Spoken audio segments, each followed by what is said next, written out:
What's going on? My name's Braden. I'm a Catan board game kind of fanatic. And guess what? I just read these rules and these rules about a bajillion times, and I want to show you how to play Game of Thrones Catan, Brotherhood of the Watch. Let's get to it. So yes, I have set up my board on the carpet. Don't judge me. This is just how it's going to be. I am going to make sure that you know by the end of this video how to play this game. Let's start with, though, the differences between Game of Thrones Catan and the base game. Difference number one, you've got the Wildlings. They are coming into Catan up here in this area, trying to breach the wall to come into what the game's calling the Gift. Those are a new part of the game. That is what you got to stop from ruining your experience. Then you've got these nifty guards. Remember Jon Snow? Yep, you got Jon Snow sitting right there on the wall trying to prevent these wildlings from breaching that wall.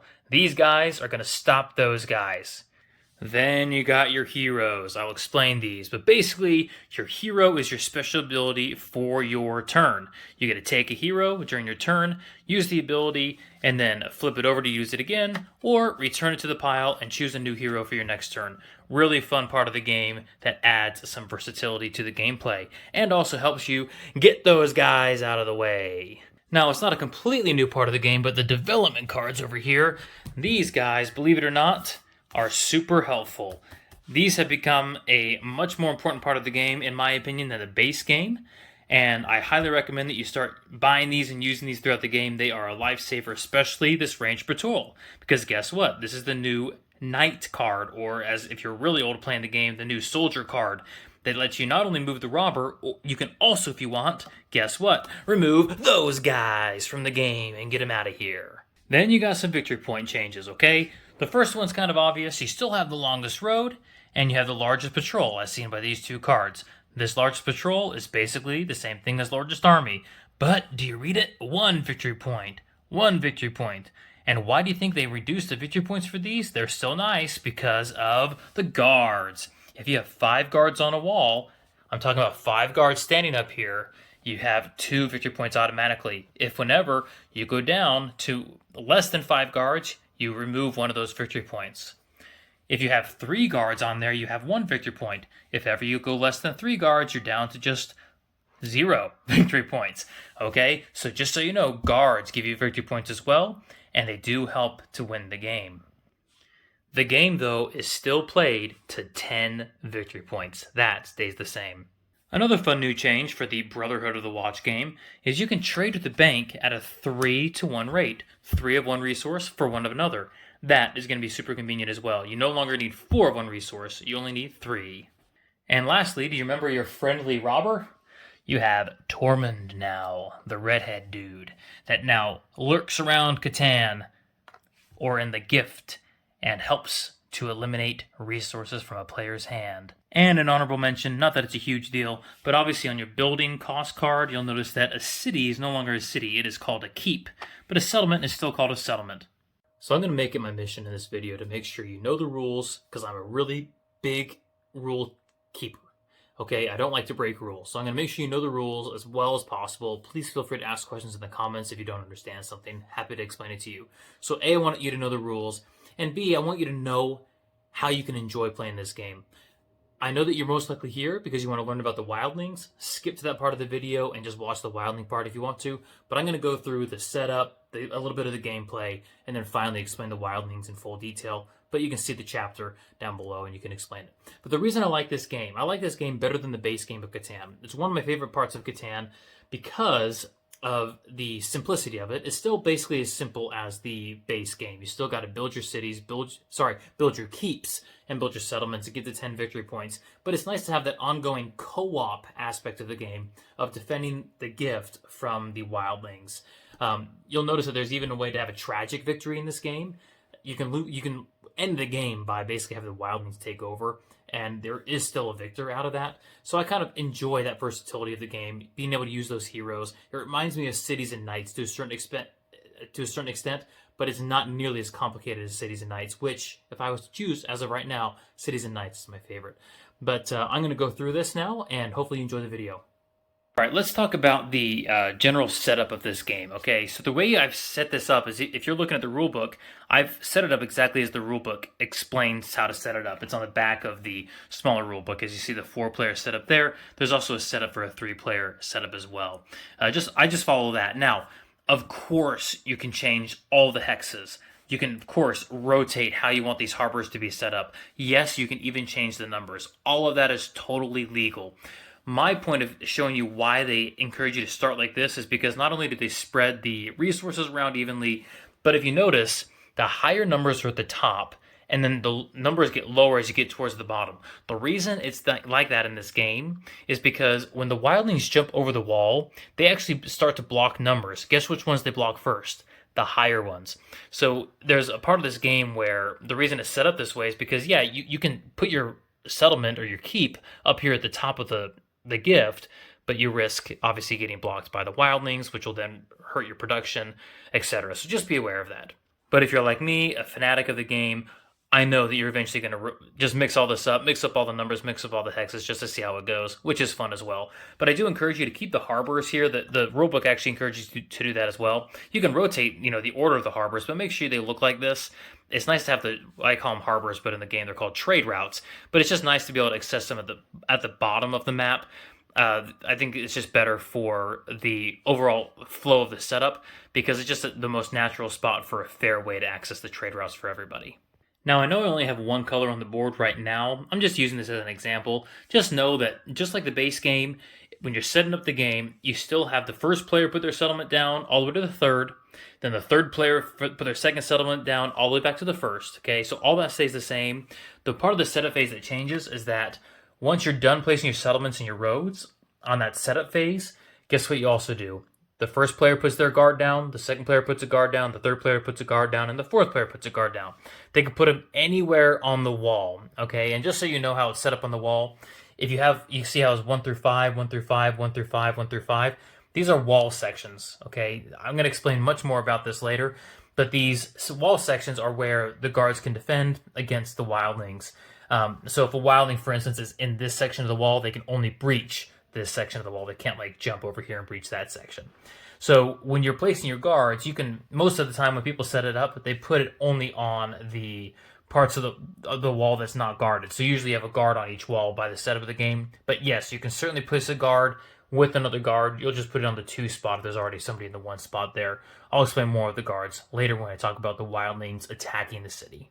Another thing that stays the same is when you are taking your resources to begin the game, you take it from the second settlement you placed. So if this is the first one I placed during the setup phase, and this is the second, I'm going to begin with a wood, and a sheep. 2 woods and 1 sheep. The final part about the setup phase is to give everybody their appropriate hero. Yes, you start with hero, but it starts with a specific one. And the rulebook says when a 4-player game, you find the A4, 3, 2, and 1 heroes and appropriately distribute them to player 1, 2, 3, and 4 in that order, and they all have a special ability. In a 3-player game, good old Orthel Yarwick goes away, and you just go with 3, 2, and 1. So if you need to remember, 4 for a 4-player game, 3 for a 3-player game. I will explain more about how to use a hero later on, but this is your special ability that you have until you use it and exchange it. Alright, that's it for the setup. You're basically ready to go, set the game up. Let's move on to the next phase, which is basically how you end the game. How do you win? I'm just going to go straight to the rulebook for this one. If you want to know how the game ends, let's just go to the back of the rulebook on page 8. If you have 10 victory points on your turn, you win the game. So if you get 10 victory points, game over. The thing is, though, is that 2 bad things can happen. Number 1, which is rule number 2 here, is that you might have 7 wildlings on different hexes on the board. If that ever happens, unfortunately, the game, well, if there's more than 7, I'm sorry, if it goes 8 or more, the game ends. I've never had this happen. I played this game a few times. That's never happened. The one that has happened the most often, though, if it's ever a tragic victory, is where the wall gets breached 3 times. Basically, if the wildlings overcome the guards. I'm going to explain the breach in a moment in the wildling section of the video, but if ever that happens 3 times, game over, and the person with the most guards on the wall win the game. If you have questions about tiebreakers, just look right here. I don't need to go into it. I've never seen a tiebreaker yet, so that's good. Okay, let's talk about using your hero, all right? Generally speaking, after you roll the dice, you can use your hero on your turn and then either flip it over to use it again on the subsequent turn or turn it into the bank and select a new hero from the ones that are not being used currently. So it's really nice. You can use a hero once, return it, get a new hero, like Egret for example, use Egret, throw it back in the pile, and search for good old Bowen again and get him back. As long as you just make sure that you exchange it or turn it over after you've used it, you'll be in good shape. So let's go into a little bit further though. Let's use Bowen Marsh as an example. If I have Bowen Marsh on my turn, you see it says you exchange a single resource card with the supply at a 1-to-1 rate.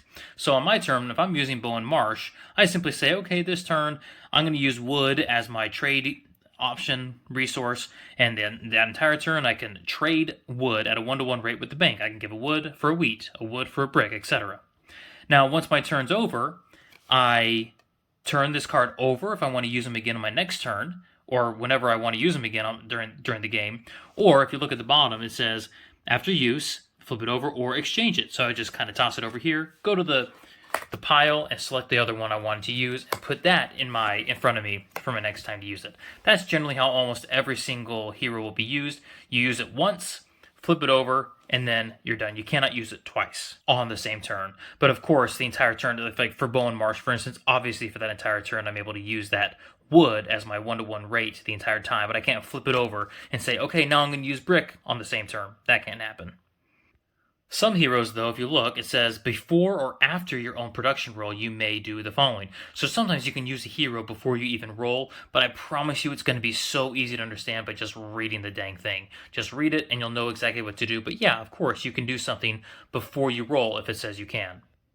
Samuel Tarley's a little bit unique. Good old Sam. Here's the thing about Sam is that this guy basically gives you a resource if you don't receive any production. Like if you're not on an 8 and an 8 gets rolled, you get to pick up a card. This is nice because you can use it on any production roll. So just know that Samuel Tarley's nice to use, and this is like the only hero that I've seen that you can use outside of your own turn. Just make sure after you use it, it says it down here at the bottom. It says take your resource card before any other hero is used. Basically right after production, if you want to use Sam, use it. If you forget to use them and somebody else uses a hero, unfortunately, if your teammates are sticklers, you can't use them during that turn if you forget to use it. So if I was using Sam on somebody else's turn for whatever reason I used it, I would turn him over to use them again during the same round. Like if somebody else before it got back to me does it, I can still use them. Or again, I can just exchange it for another card. Just be aware of some of them. For instance, Mance Raider. This is somebody that you can only use if against somebody that has more victory points than you. So if you notice that it has something like that, you do have to use the hero before you can exchange it. So don't get stuck with Mance Raider if you're the leader, because otherwise you're going to have Mance sitting there in front of you for the entire time before you can exchange it. You cannot exchange a hero unless you have used that hero. So just be aware of that. Okay, hopefully you're staying with me. That's the end of the hero section. Now let's move into how you work with the guards. How do the guards work? How do you set them up? And what do they do? All right, I'm going to explain much more about how guards work when I get to the Wildlings and how they move and they attack, etc. But I want to go over this right now because you're probably curious. Whenever you build a guard, you always place it on the furthest left portion available on any wall you choose. So if I'm going to build a guard and I want to block this portion of the wall that's going to be blocking Wildlings coming down this way on the board, I would put it on the number 1 spot. If I come over to this wall and I want to add more protection to this wall, I put it in the number 2 spot. In this one, 4, and in this one, 3. If, for whatever reason, a guard gets taken, the first one that gets taken is always the one on the furthest to the left, or the lowest number. So, for instance, if a Wildling comes down here, and one of these guards have to go, it's always going to be the furthest left one first, and then guess what? These guys shift down a spot. So 3 now becomes open for another person to put one there. And if you're looking at this, remember, black in this instance has 1 victory point temporarily associated with his point count because he has 3 guards out there. If he had 5, he would have 2 victory points. And as you know, if a Wildling comes in here and removes this guard, that victory point would go away, as I explained before. So that's basically how the guards work. You place them on the lowest number available on the wall you choose, and then you remove the lowest one on the wall if ever they need to be removed. Okay, now I'm at the portion of the video that you've all been waiting for. The Wildlings. Who the heck do these people think they are to attack the gift? Let me start by explaining this very simply, bit by bit. The first thing you have is the, I think this is called the Frostlings. This is the area of the map that the Wildlings originate from. Nothing happens over here. This is just where you store them. There's plenty of space to store them.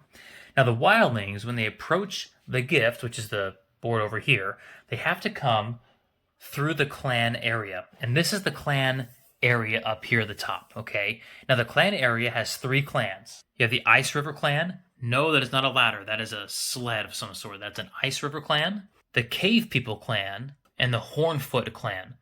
Those are the 3 clans in this clan area.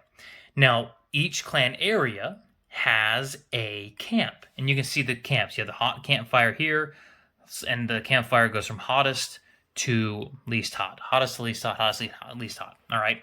Now, when the wildlings come in, they enter, just so you know, like if you get a wildling that needs to enter from the Ice River clan, they're going to enter at the hottest fire. So whenever you bring one in, it almost always starts at whatever fire is hottest. It's kind of like they're going backwards almost. You'll see what I mean in a moment. Now, when a wildling advances from the camp area where the clans are towards the wall, they enter into what we call the clearings. Anything beneath these bronze number are called the clearing. This is the area where you consider whether or not they attack the wall and jump over, if a guard gets removed, etc. This is where the clearing is and where all that happens. If a wildling is not in a clearing yet, they're not technically a threat, but once they get the clearing, into the clearing, they are an immediate threat, and you got to take action with them somehow. Now, if you look at the clearing, you'll notice that there's certain numbers on them: 1, 2, 3, 4, 5, 6, 7/8. So if you notice this little bronze outline, that is indicating where there's a clearing. A 1 or a 2 from the gray dice basically moves the wildlings from this clan into this clearing. A 3 moves them from this clan area into this clearing. A 4 from this, etc. And you'll notice that there's 2 numbers at least, at most actually, from any clan area into a clearing. A 1 and a 2, a 3 and a 4, a 5 and a 6, a 7 and an 8. That's why you see a 1/2 here, because every single clan area needs to lead into a clearing with at least 2 numbers. And so that's why you have them listed there. And this dice represents these numbers down here, which I'll explain later. So hopefully, at least from this point in the video, you understand clan area with 3 different clans. The wildlings are going to come into the camps on these clans and then eventually make their way into these clearings and breach the wall. I want you to understand that terminology so that you can understand everything else in the subsequent parts of this video.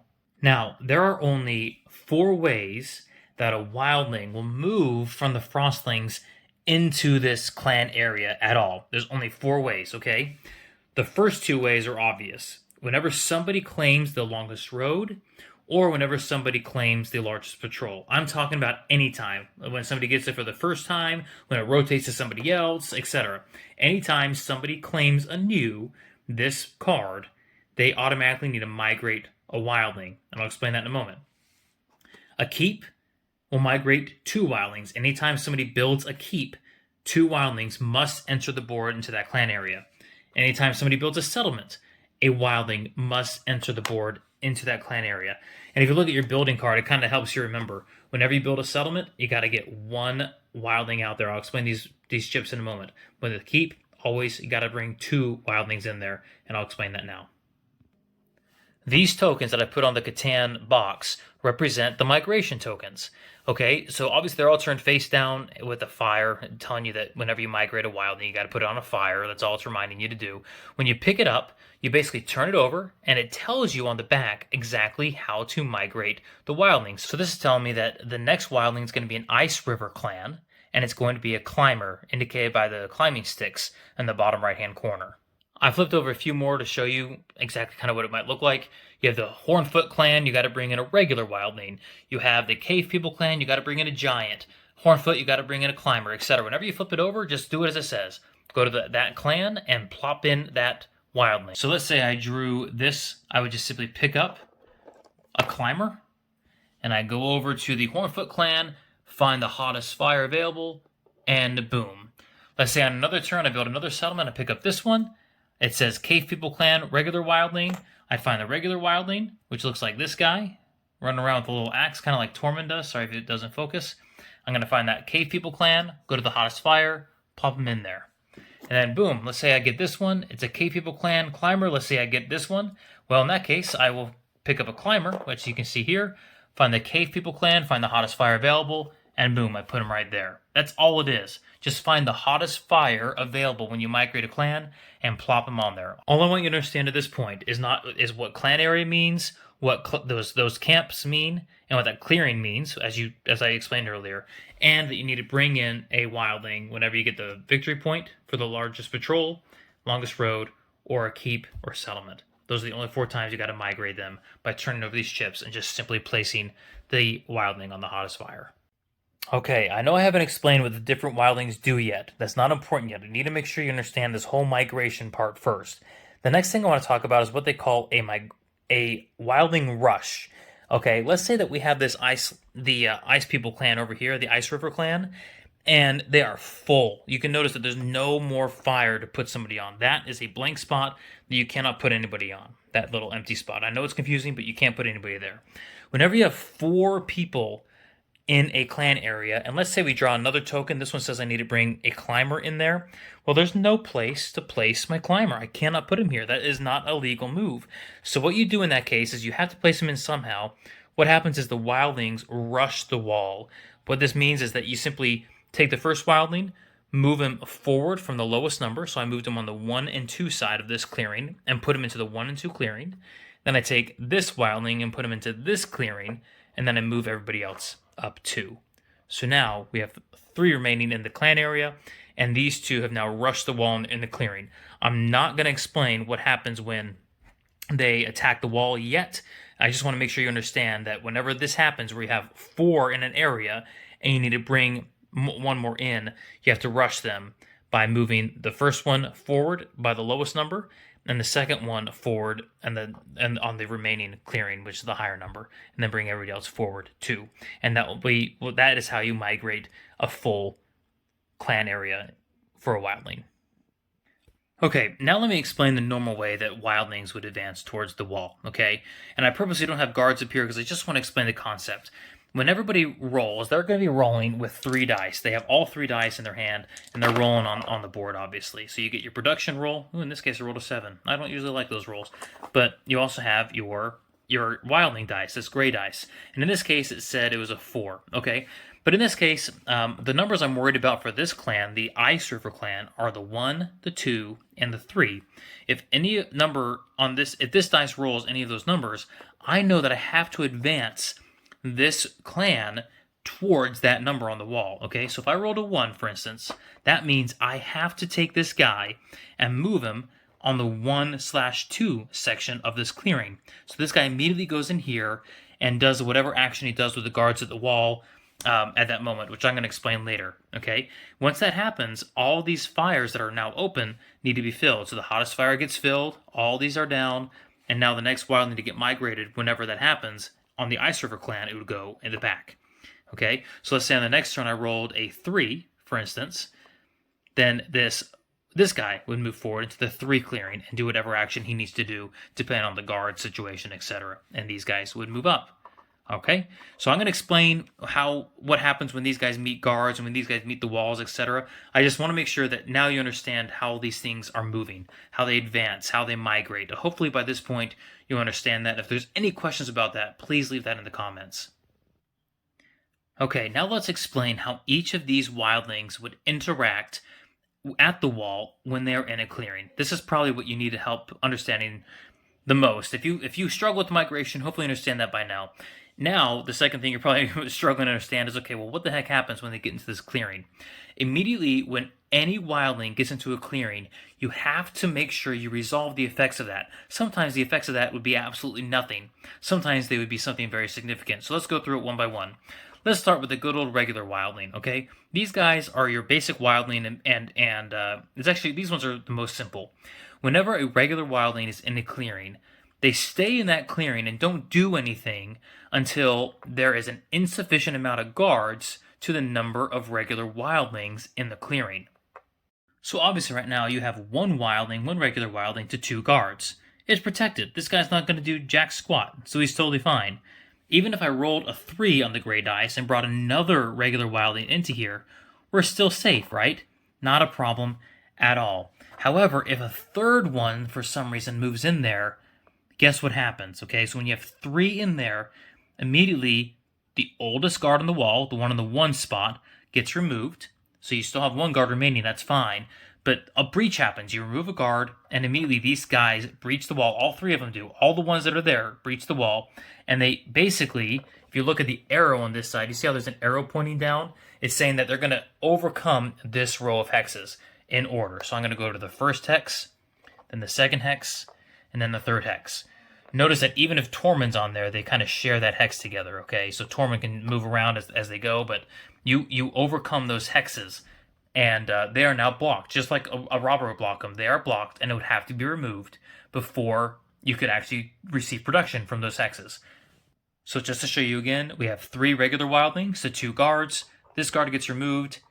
Okay, so that guard's gone. We have 1 guard remaining, but all 3 of these now invade the gift, and those 3 resources are now blocked. You cannot receive production from them until they're removed.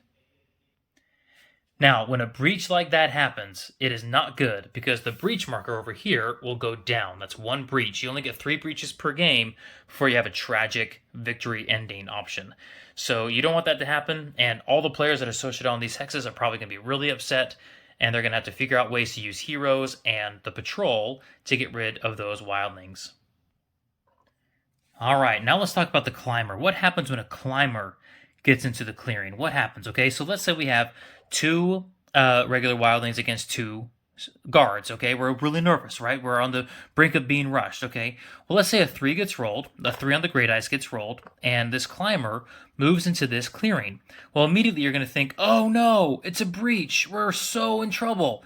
No, you're fine. A climber, whenever it jumps into a clearing, nothing really happens at all to the guards or anybody in here. Just know that if ever a climber makes into a clearing, it just automatically jumps a wall. So in this case, the climber just jumps the wall and goes to 6. So if I rolled a gray 3 and that climber enters into this clearing, you immediately just pick it up, jump it over the wall, and boom, it gets on that 6. And you're going to have to remove that with a hero or a patrol. Okay, so just be aware of that. Climbers don't do anything in relation to the breaching of a wall. This will never ever move because of a climber.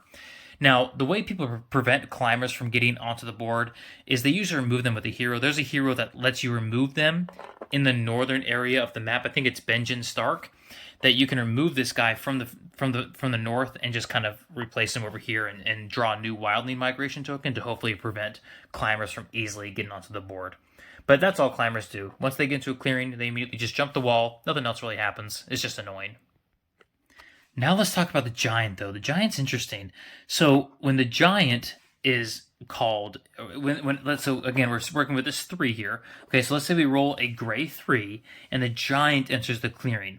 And this is a problem, especially when you have this situation, because right now you're looking at this. I have 2 regular wildlings to 2 guards. I'm protected.